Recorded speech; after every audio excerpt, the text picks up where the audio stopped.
Answer. 165 लोगों को पता नहीं है कि लूज का अपोजिट फॉर्म क्या है। हमने स्पेलिंग दिया था LOSC। लूज का मतलब होता है गवाना, और जिस लूज की बात टाइट के साथ होती है वो LOOSC लूज है। थोड़ा सा अलर्ट रहना। 3 सवाल आपकी जान बचाने के लिए। आपका स्कोर आप बाहर मत सुनाना। स्कोर है इरफान 7382 के साथ टॉप पर। 3 सवाल है आपको कंपटीशन में आने के लिए। सवाल नंबर नेक्स्ट 13वां सवाल। वही रेखा में जगह follow traffic rules model auxiliary लगाना है। शुड, मस्ट है, नीड है और टू है। ट्रैफिक रूल्स की बात हो रही है।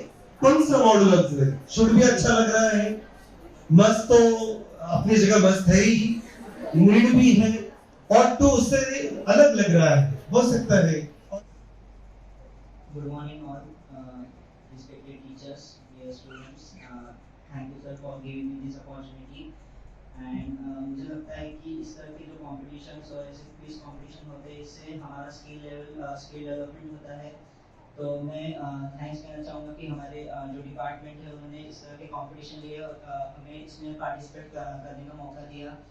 और मुझे ये भी लगता है कि ऐसे आगे और कॉम्पिटिशन्स होते रहने चाहिए, क्योंकि जिस तरह से जो पिछले 2 साल गए हैं पैंडेमिक में उस वजह से हमारी कुछ पढ़ाई नहीं हो पाई। हमने मतलब कुछ भी नहीं पढ़े, इस वजह से शायद आज ग्रामर सबका स्लो था।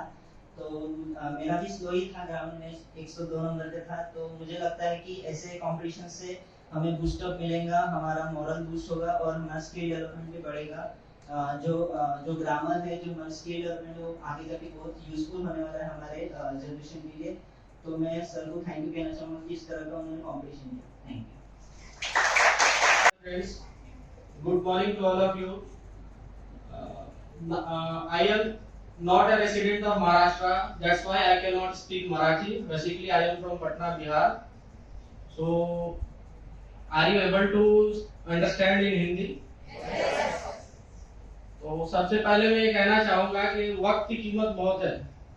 तो आपको वक्त मिलता है तो उसमें सबसे पहले आप वक्त को कहाँ इस्तेमाल कर रहे हो ये बहुत अहमियत रखता है। और वक्त सबके पास है, लेकिन कोई आप कहाँ इस्तेमाल कर रहे हो, मतलब आप पढ़ाई कर रहे हो या फिर फ्रूटफुल काम में इस्तेमाल कर रहे हो।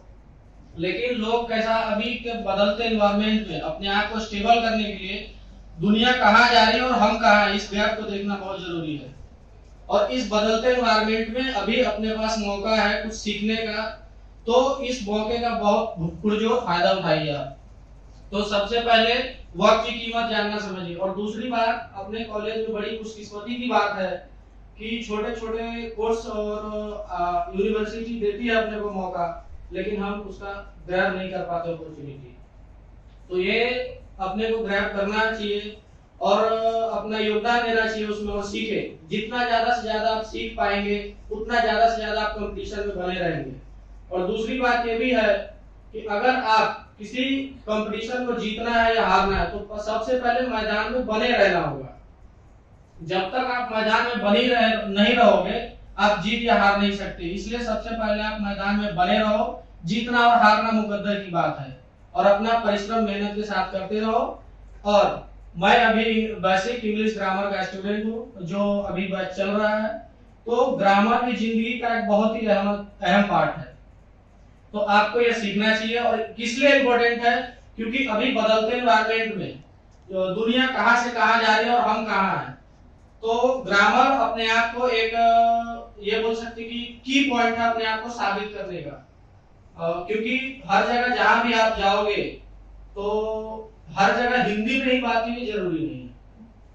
तो बहुत सारे अभी बिजनेस एनवायरनमेंट में इंग्लिश में बात होती है। तो सबसे पहले आपको अगर अपने आप को अच्छे तरीके से पेश करना है तो इंग्लिश आना जरूरी है, और जिसमें इंग्लिश का ग्रामर अहम किरदार अदा करता है। तो मैं शुक्रिया अदा करना चाहूंगा डॉक्टर उमेश मंसूर सर का कि आपने मुझे अपना कीमती वक्त दिया और सिखाया भी। मैं अपने मेहनत से सीख रहा हूँ और thank you to all. Deshmukh, BA प्रथम वर्ष। आज मी आपल्या समोर आपल्या महाविद्यालयात झालेल्या ऍक्टिव्हिटीज कॉम्पिटिशन बद्दल विद्यार्थी प्रतिक्रिया सादर करत आहे। तर अचानक एके दिवशी BA प्रथम वर्षातील सर्व विद्यार्थ्यांना एकत्रित बसवून माननीय बनसोड सर, माननीय श्रीरामे सर आणि माननीय देवकते सरांनी आजपासून ऍक्टिव्हिटीज कॉम्पिटिशन सुरू करत आहोत असे म्हणत आम्हा सर्वांना आश्चर्यचकितच केलं. त्यानंतर एका पाठोपाठ एक अशा ऍक्टिव्हिटीज सुरू झाल्या. पण एका ऍक्टिव्हिटीच्या तासिकेत पॅरेग्राफ रायटिंग हा भाग शिकवताना बनसोड सरांनी आम्हा विद्यार्थ्यांना 2 प्रश्न विचारले. पहिला, टाइप्स ऑफ सेंटेन्स किती व कोणते ते सांगा, आणि दुसरा म्हणजे टेन्सचे फॉर्म्युले सांगा. मी टाइप्स ऑफ सेंटेन्सच्या ऐवजी फॉर्मेशन ऑफ सेंटेन्स सांगितलं आणि टेन्सेसचे फॉर्म्युले मला माहित होते ते सरांनी विचारले नाही, आणि सरांनी जे विचारले ते मला आठवलेच नाही. झालं, तेलही गेलं तुपही गेलं, हाती आलं धुपाटणं. मी एकाही प्रश्नाचं उत्तर पण कधी केलं नाही. सरांनी मला तिथं नापास घोषित केलं.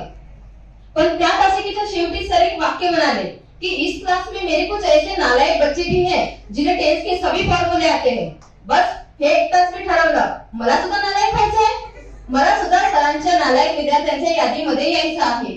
मग काय, कॉलेज सुटल्यानंतर सर्व काही बाजूला सारून टेन्सचे सर्व फॉर्म्युले, types of sentence, formation of sentence, direct indirect speech, active passive व्हॉइसचे फॉर्म्युले जेवढं जमलं तेवढं बेसिक इंग्लिश ग्रामर डोक्यात भरलं.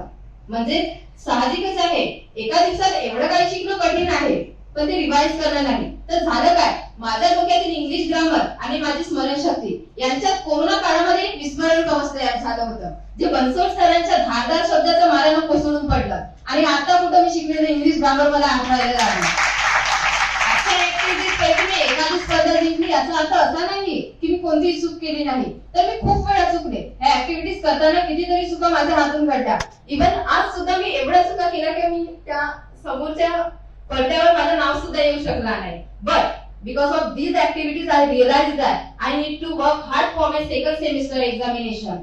मला स्वतःवर मेहनत घेण्याची आणखी अभ्यास करण्याची गरज आहे हे मला कळलं. लेकिन सर, बंसो सर, अब मैं भी आपके उन्हीं नालायक बच्चों में से एक हूँ जिन्हें टेंस के सभी फॉर्मूले आते हैं, और ये चेंज सिर्फ आपकी वजह से हुआ. पण अजूनही मला खूप मोठा पल्ला गाठायचा आहे. So thank you so much sir. मला माझ्यातील कमतरता, माझ्यातील चुकीची जाणीव करून दिली आणि त्यात सुधारणा क्रिएट सुद्धा केला. थँक्यू, धन्यवाद.